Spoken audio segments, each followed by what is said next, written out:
महाराष्ट्राच्या राजकारणात मोठी उलथापालथ झाली. 4 वर्षानंतर ठाकरे गटात उभी फूट पडली. आपल्यासोबत धाराशिवचे आमदार कैलास पाटील आहेत. त्यांचे जय विरोधी जोडी म्हणून ओळखले जाते ओमराजे व कैलास पाटील. ते ओमराजे आज पक्ष सोडून जात आहेत. आता काय भावना आहेत तुमच्या? ओमराजे पक्ष सोडून जात आहेत, ही जी चर्चा आहे, मी सकाळीही सांगलं, आताही सांगतोय की ही अफवा असावी एवढीच माझी भावना आहे. कारण संदिग्धता अजूनही कायम आहे, स्पष्टता नाही आहे. त्यामुळं ही जी चर्चा आहे ही अफवा ठरावी हीच माझ्यासहित सर्व शिवसैनिकांची धाराशिव जिल्ह्यातली अफवा भावना आहे. ठरावी म्हणताय तुम्ही. तुमची जय विरोधी जोडी म्हणून लोक ओळखतात. तुमचा जय सोडून जातोय तुम्हाला आज.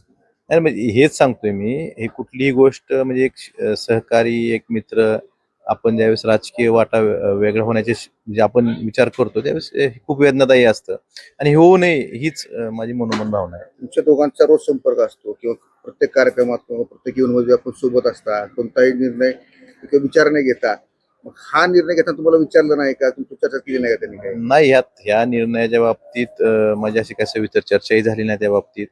आणि या निर्णयाच्या बाबतीत मी सुरुवातीपासूनही प्रयत्न करतोय की हा निर्णय होऊ नये. इथून पुढेही शेवटपर्यंत प्रयत्न करताय म्हटलं तुम्ही, म्हणजे अगोदर चर्चा झाली दोघांची. म्हणजे काय उघडं बोलायला टाळताय नाही, तुम्ही. त्यात म्हणजे जे कन्फ्युजन होतं किंवा संदिग्धता जी चर्चा ज्यावेळेस काय- काय होते confusion त्यात काय त्यात त्याच्यामध्ये?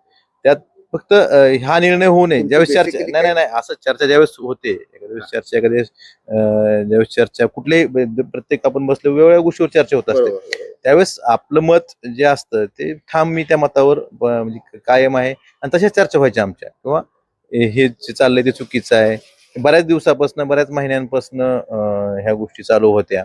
त्यामुळे ह्या गोष्टी जोपर्यंत आमची चर्चा होत होती किंवा होती, त्यावेळेस चर्चा झाली त्यावेळेस म्हणजे आम्ही आमच्या मतावर ठाम होतो. तर शेवटचं तुम्ही उमेदवारांना कधी बोलला? नाही, शेवटचं माझं परवा जे बोलणं झालं पण ह्या बाबतीत चर्चा झाली नव्हती माझी. काय परवा जे बोलणं झालं ते फक्त ते केसची तारीख पुढं म्हणजे केसच्या निकालाच्या बाबतीत आणि तारीख पुढे झाली एवढंच बोलणं झालं होतं. नंतर तुम्ही संपर्क केला नाही का? संपर्क चर्चा व्हायला, संपर्क व्हायला. करण्याचा प्रयत्न केला, पण संपर्क झाला नाही.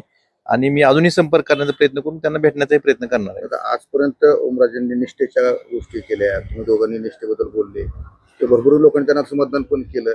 पण आज त्याच निष्ठेकडे तडा देऊन पक्षांतर करतायत.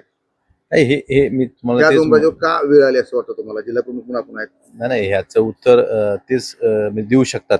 त्यांना त्यांच्या मनात ही भावना का आली किंवा त्यांना का वाटलं याचं उत्तर तेच देऊ शकताय. फक्त मला एवढंच वाटतं की काही जरी अडचण असली तरी आपण आपल्या ज्या पक्षाबरोबर आपण राहिलेलो आहोत सुरुवातीपासून त्या पक्षावर राहिलं पाहिजे. ओमराजा तुम्ही कन्व्हिन्स करणार का? मी प्रयत्न शेवटपर्यंत करणार हे मी तुम्हाला सांगतोय. तुम्ही म्हणताय की मागच्या 6 महिन्यापासून हा चर्चा चालू होती, ही चालू होती. चर्चा म्हणजे हे खासदार फुटेज तुम्ही माध्यमातून बातमी बघतो ना आम्ही. तर माध्यमातून माध्यम गाडीमध्ये नाही, मिळून नाही, फिरताय ना नाही, आपण नाही, सगळे. माध्यमातल्या बातम्यावर ज्यावेळेस चर्चा होती आमची त्यावेळेसच चर्चा ज्यावेळेस आमची झाली त्यावेळेस आम्ही दोघंही आमच्या म्हणजे मतावर ठाम होतो. दादा, ह्या चर्चा आता 22ला जी फूट झाली ही जी चर्चा त्याच्या 1.5 वर्ष आधीपासून होती. चर्चा ह्या होतच असतात नेहमीच माध्यमावर आपण बघतोय की बातम्या असं होणार तसं होणार हे रोज बातम्या असतात. हे माध्यमात तुमच्यासारखी माध्यमच सूत्रांची माहिती अशाशिवाय करत नाही नाही आता हे सूत्र कुठं शोधावे लागतील. पण सूत्राला खूप आधी म्हणजे सुरुवातीपासून माहित होतं. ही चर्चा होती, ही माध्यमामधून वारंवार बातम्या येतच होत्या ना. तर आपण ही वेळ का आली असं वाटतं तुम्हाला? आता तुम्ही चांगले मित्र आहेत, त्यांचे आहेत, सहकारी राहिलात. असा निर्णय होणारच नाही असं मला वाटतं. पण वेळ का आली किंवा त्यांच्यामध्ये असं का वाटलं असेल हे उत्तर तेच देऊ शकेल, मी देऊ शकेल. अशी चर्चा आहे की नगर परिषदेमध्ये पराभव झाला, जिल्हा परिषदेमध्ये पराभव झाला, पंचायत समितीमध्ये पराभव झाला. या पराभवानंतर कुठेतरी कार्यकर्त्यांचं खच्चीकरण होतंय. पराभव निवडणुकीत जे पराजय हा चालत राहत असतो. त्यामुळे मग 14ला पण त्यांचा पराभव झाला होता. मग त्यावेळेस त्यांना कधी असं वाटलं नव्हतं की पक्ष बदलावा. 14ला निवडणुकीत विधानसभेत पराभव स्वतःच झाला होता. त्यामुळे असं काय असेल असं मला वाटत नाही.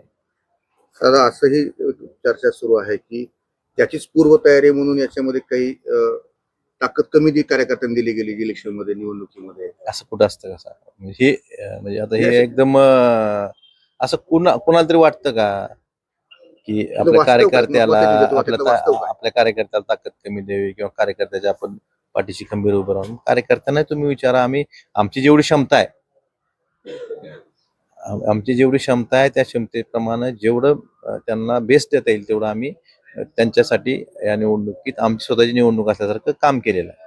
आता उमेदवारांना काय आव्हान कराल तुम्ही? आव्हान माझं एवढंच आहे की आपण जसं या जिल्ह्यात सर्वसामान्याचा आवाज म्हणून गेल्या अनेक वर्षापासून उद्धव साहेबांच्या नेतृत्वाखाली काम करतोय, तसंच एक संघ इथून पुढेही आपण सगळे मिळून सर्वसामान्याचा आवाज बनून या जिल्ह्यात सर्वसामान्यांचे प्रश्न मिटवण्यासाठी एक संघ काम करू उद्धव साहेबांच्या नेतृत्वाखाली. आता उमेदवारांनी जर पक्ष प्रवेश केला तुमची भूमिका काय असणार आहे? मी सुरुवातीला सांगितलंय माझी भूमिका ही नेहमीच म्हणजे 22लाच ज्यावेळेस झालं त्यावेळेसपासून आजपर्यंत ही माझी भूमिका त्या भूमिकेवर ठाम आहे मी, आणि भविष्यात त्याच भूमिकेवर ठाम राहील की मी उद्धव साहेबांसोबत राहणार.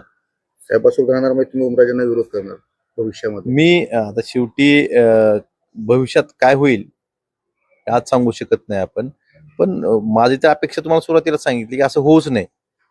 आणि राणा जर पाटील हे आपले मित्र होते, कालांतराने त्यांनाही विरोध करायची वेळ आपल्यावर आली. आज ओमराजे मित्र आहेत, त्यांनाही कालांतराने विरोध करावा लागणार मी आहे. काय म्हणतोय, मी पक्षाची ज्या पक्षानं मला ओळख दिली त्या पक्षाची मी प्रामाणिक राहणार आहे.